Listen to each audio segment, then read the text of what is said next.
Instructions. You are going to hear a number of different recordings, and you will have to answer questions on what you hear. There will be time for you to read the instructions and questions, and you will have a chance to check your work. All the recordings will be played once only.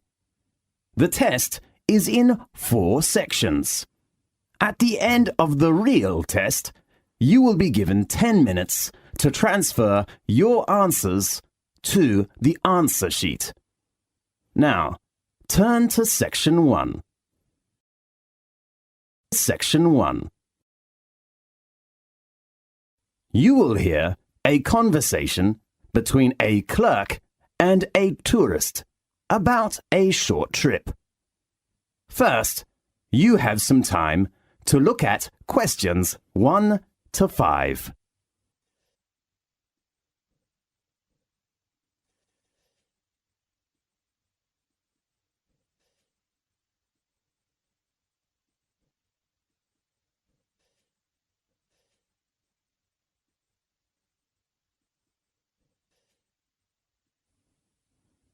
You will see there is an example that has been done for you. On this occasion only, the conversation relating to this will be played first. Good morning, wonderful travel agency. How can I help you? Good morning. I'd like to know about the information about your short trip. What's the name of the trip? Magic One Day. Right. Could you introduce me to the tour? Of course. The name of the trip is Magic One Day. So, Magic One Day has been written in the space. Now, we shall begin. You should answer the questions as you listen, because you will not hear the recording a second time. Listen carefully and answer questions 1 to 5. Good morning, wonderful travel agency. How can I help you? Good morning. I'd like to know about the information about your short trip. What's the name of the trip? Magic One Day. Right. Could you introduce me to the tour? Of course, and we will give you a 5% discount if you book the latest trip. Fine. When is the next one going? We have a trip every Saturday, which usually departs at 8 o'clock in the morning. And when will we come back? About 6 o'clock in the afternoon. Fine. How about the type of transportation? We like to keep our tours small, so we offer a coach or a minibus. That's great. So how many tourists are there in one group?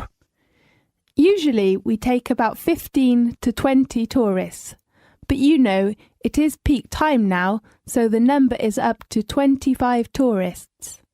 Well, that sounds good. So, how much is the tour price? As I said, I will give you a 5% discount, so the cost is £18 for each person. Great! Does it include lunch?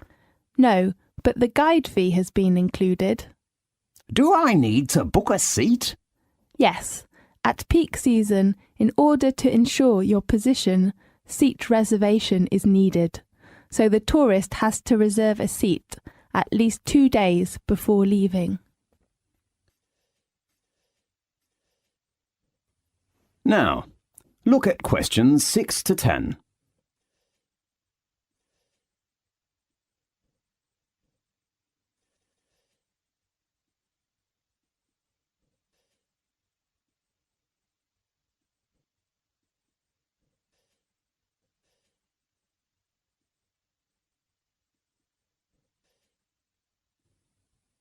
Now, listen to the tape and answer the questions 6 to 10. OK, and how about the deposit? You don't need to pay any fees in advance. Fine. How about payment? Cash or credit card? Because we collect money just before departing, the only payment we accept is cash. Fine. I see. That's okay. And let me confirm you with your customer reference number. Fine. That is FC864. Right, I'll write it down. How about other things do you want to know? Yes. I'd like to know what attractions we will visit during the tour. Well, let me check the time schedule. We will start at 8 o'clock and will arrive at Edinburgh about 10 o'clock. The first resort we will visit is Old Castles, the most famous Scottish castles. It is the home of the Scottish crown jewels, the oldest royal regalia in Britain. Well, may I take photos? Of course. I heard that the City Hall is a good place. Will we go there? The next tour does not include that place. OK. And then we will go on to St Giles's Cathedral, with 1,000 years of history. It is renowned for its stained glass, regal organ and beautiful thistle chapel. Great. Is it near to the zoo? Yes. After lunch you will visit Royal Palace. It is a good place to know about royal family's life, but it has a rule with no photo. Right. But you can pick some souvenirs in the local handicraft shops close to the palace. Great. And about 4 o'clock we will get to the Seabird Centre. Do you mean the aquarium? No, they are different places. OK. Does it have an animal performance? Sure, you can appreciate the play of dolphin and sea lion. It sounds good. About 6 o'clock we will return. If you need other information, please read our tour booklet. Fine. Thank you very much. You're welcome. Goodbye. Goodbye. This is the end of section 1. You now have half a minute to check your answers.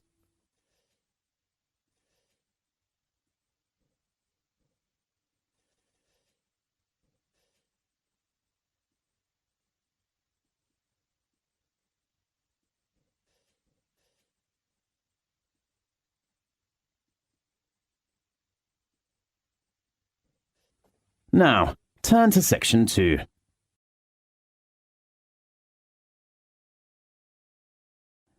Section 2. You will hear a conversation between a doctor and a student.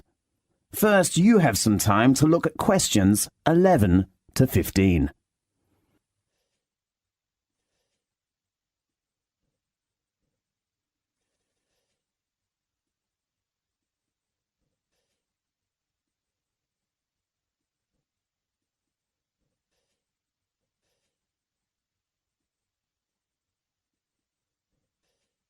Now, listen carefully and answer questions 11 to 15. Good afternoon, Doctor. May I come in? Yes, come in. I'm a freshman in the university and I don't feel very good. OK, sit down, please. I need to record some basic details about you first. Fine. What's your full name? Mary Nixon. Is your surname spelt Nixon? That's right. Well, Mary, what's your major? I'm studying art. A good choice. Tell me your registered number. Registered number? Sorry, I'm not sure. Maybe... Did you bring your union card or library card? Yes, I brought it. OK, well, tell me the number on your card. It is MN0918. And your birthday? I was born on November 20th, 1987. Where are you from? I come from New York. Oh, we are from the same city. Really? Yes. Where do you live? Campus accommodation? Actually, I will move out from campus flat tomorrow. I rent a house in Northwest with 3 friends. Fine. Tell me your present address. It is 17th King Street, OK, and your contact number? 3678259. Right, now let's get some of your medical background. OK.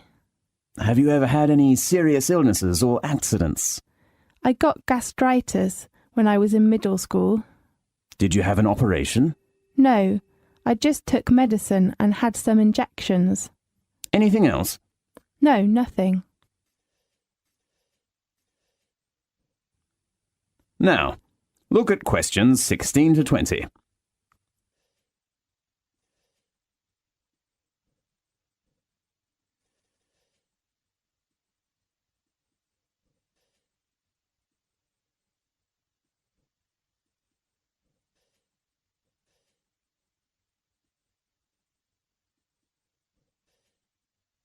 Now listen to the tape and answer the questions 16 to 20. So, Mary, what's your trouble? Well, recently I've been having some trouble with my head and eyes and nose. Oh no. I think I've got a terrible flu. Maybe or maybe not. Describe your problem specifically. OK. Since last week I've been sneezing, and sometimes I can't stop, and even later I begin to feel dizzy. Do you get a fever? No. Did you attend any unusual activities during the last week?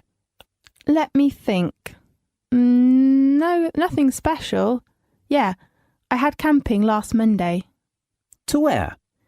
Eastern Mountain. You know there are lots of beautiful flowers. We took many photos there. So your illness has lasted for 1 week? Yes, but sometimes I'm fine. I don't know why. Do you have any allergies? I remember I got allergic to mango when I was a child, but now I'm fine. How about flowers? I mean, pollen. You mean I'm allergic to pollen? Yes. What should I do? I suggest you take some medicine first and drink more water. OK. And then, if your symptoms are getting worse, I suggest you go to a hospital to check. OK. Thank you very much. I hope you will recover soon. Thanks. Goodbye. Goodbye. This is the end of section 2. You now have half a minute to check your answers.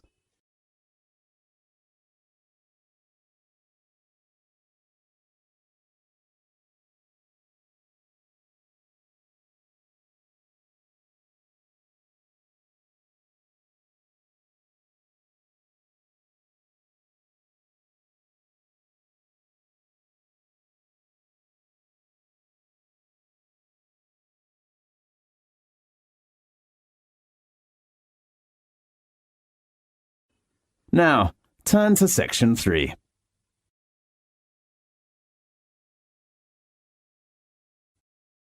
Section 3.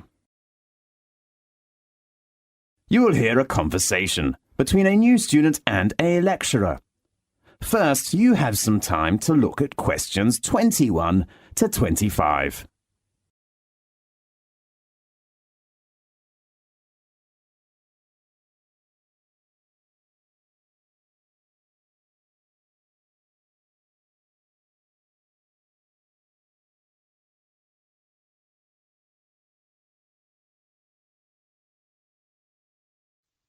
Now listen carefully and answer questions 21 to 25.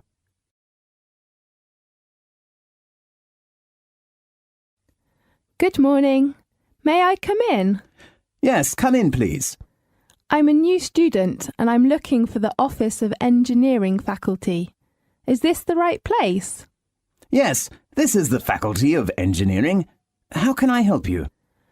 I know there was an orientation meeting last Friday, but I didn't attend that meeting.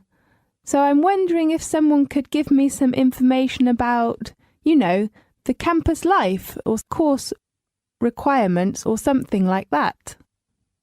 Yes. Sit down, please. Where shall we begin? Firstly, how many lectures do I have to attend every week? You know, there are not too many lectures of postgraduate courses. Let me check. Oh, you have lectures on Monday, Wednesday, and Friday afternoon, from 2 p.m. to 4 p.m. How often do I have to attend seminars in a week? Well, there is only one group seminar on Thursday morning at 9 o'clock. You mean a group? Yes, How many people are there in one group? about 3 to 5. Fine. You will discuss about 20 minutes, and then the representative of your group will give a short presentation. A presentation? Right. Do all members in the group have a chance to give a presentation? Maybe. And then your subject advisor will give you a mark. A mark? Does that mean the representative's mark is all members' mark? That's right. How about attendance? The postgraduate attendance is only 70%, but a few students will be absent in our faculty. Fine. Should I choose the time? Because I have a part-time job. I am afraid not. You know, the postgraduate course is very intensive. We do not suggest that our students do any other jobs. Yes, I see.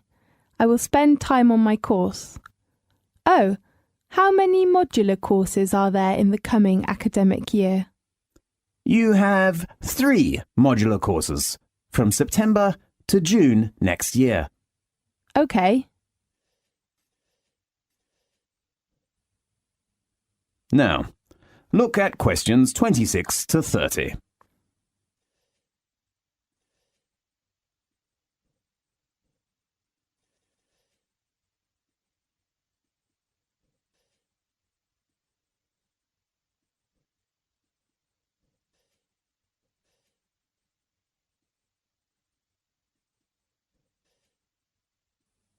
Now, listen carefully and answer questions 26 to 30.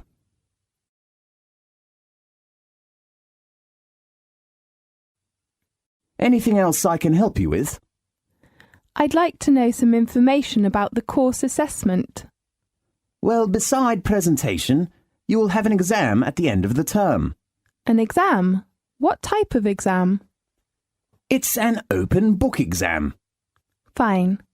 but your main assessment is the assignment. You mean homework? Yes, you will have to write an assignment with 6,000 to 7,000 words every month. 6,000 to 7,000? Yes. Oh, how about the topic? Your tutor will give you some advice on the topic based on some course handouts or reference books, but you have to narrow the topic by yourself. So can I choose the topic of essay by myself? Yes, of course. Great. You must pay attention to your essay deadline. All assignment work must be handed in before the deadline your tutor gives you. When should I visit my tutor? You should check your tutor's name and contact number on our website. Fine. Do you have a library card? No, I have not applied for one. I think you should register for a library card first, because you need it when you borrow reference books from the library. Okay, I will apply for one tomorrow morning. Anything else? The last thing is, how can I get my username and password for our university's website? First, you should go to the computer centre to register, and then they will give you a username and password. That's fine. Thanks for your introduction. You are welcome. See you later. See you. This is the end of section 3. You now have half a minute to check your answers.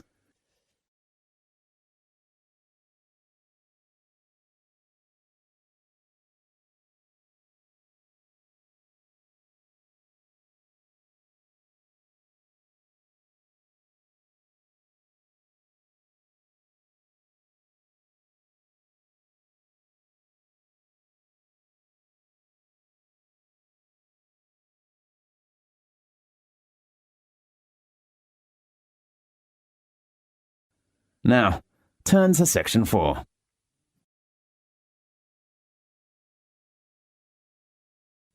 Section 4. You will hear a lecture about an animal living in South America. First, you have some time to look at questions 31 to 40.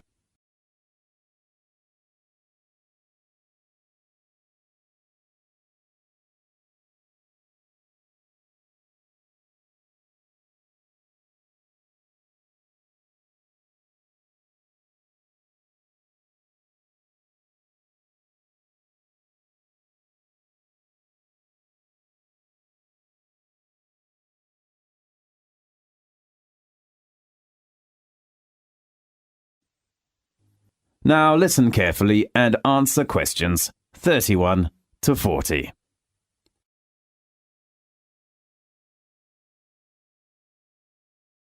Welcome to Magic Animal Time. Today I'd like to give you an introduction to a magic animal called sloth. Native to Central and South American rainforests, the sloth is the slowest animal on Earth. It needs 12 seconds to finish one step, even slower than a tortoise. Algae grows on its brown furry back because of its inactive lifestyle. Even the fur of sloths is adapted to their lifestyle. Sloths usually hang upside down, so their stiff, wiry fur grows differently from the coats of most mammals. Horses' hair, for example, grows from the back, so rainwater will run off. Below this tough top layer, a dense downy layer of hair provides additional protection from pesky insects. The greenish cast of the sloth's shaggy fur is caused by symbiotic algae that grow in grooves running along the length of each of the mammal's outer hairs. The sloth hosts the algae, and the algae return the favor by providing nutrition that the sloth either ingests by licking its fur or absorbs through the skin. The grayish-green color makes the sloth look just like a clump of dry leaves hanging from a branch. The perfect jungle camouflage. And the longer a sloth lives, the greener it gets.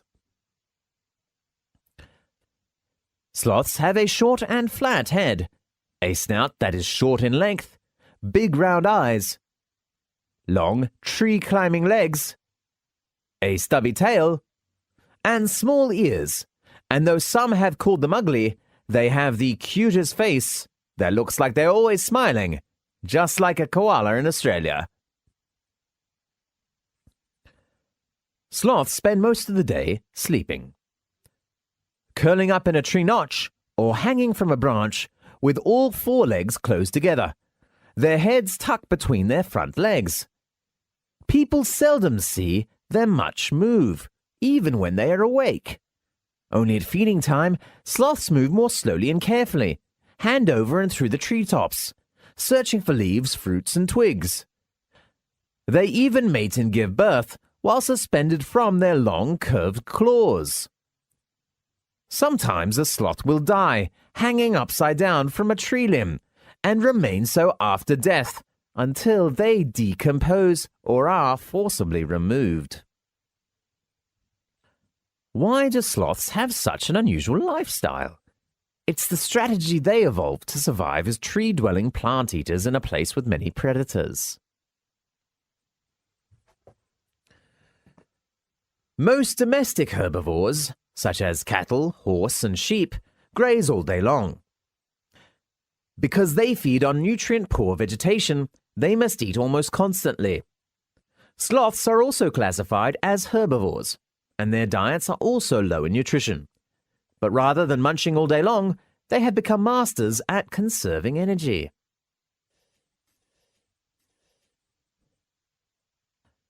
As any athlete knows, maintaining muscle requires large quantities of food energy, far more than a sloth's vegetarian diet can provide. Sloths are relatively inactive and usually spend most of their day hanging upside down, so they can get by with half as much muscle mass as similar-sized mammals. Hence, they don't need to eat too much. In addition, because of heavy muscle, sloths weigh far less than other mammals. This makes it possible for them to climb on thin branches high in the tropical forest canopy, where they can more easily find food and avoid heftier predators. Keeping a high body temperature also takes energy.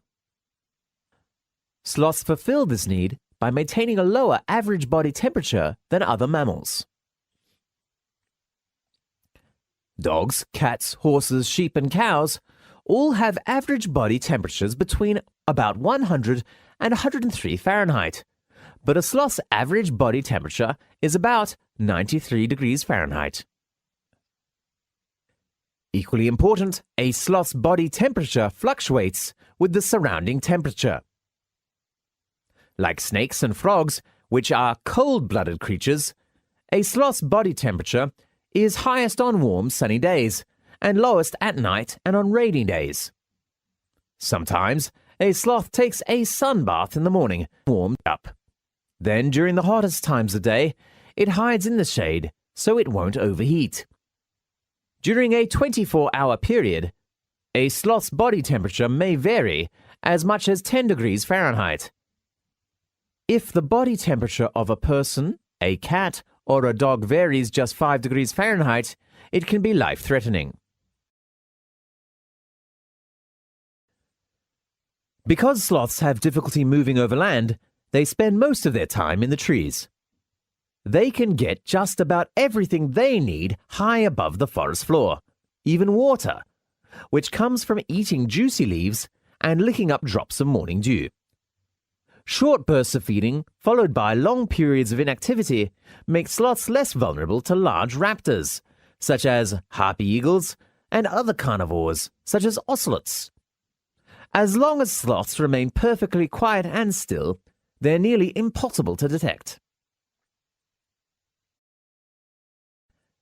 At feeding time, a sloth reaches out, grabs an overhead branch with its flexible feet, and tugs until the food is within reach of its long tongue. After pulling the vegetation into its mouth, the sloth clips the leaves with its hard, tough lips and slowly grinds them with a large, peg-like teeth.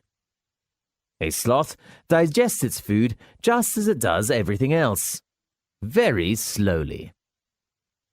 People usually digest their food in about a day, but sloths can take about a month to finish the process. As soon as a sloth swallows a mouthful of pulverized plants, the bacteria in its stomach and intestines begin breaking down the food. It takes many hours for the bacteria to digest the tough plant material that makes up a sloth's diet. Only then can the sloth absorb the nutrients it needs to live and grow. So, do you have a new understanding about the slow but not lazy animal? Next week, we will talk about... This is the end of section 4. You now have half a minute to check your answers.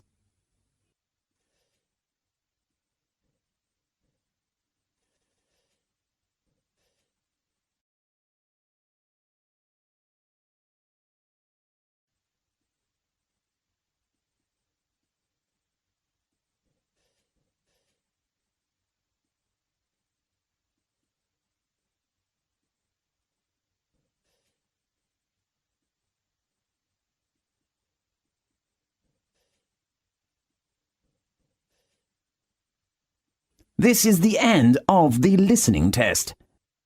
You now have 10 minutes to transfer your answers to the listening answer sheet.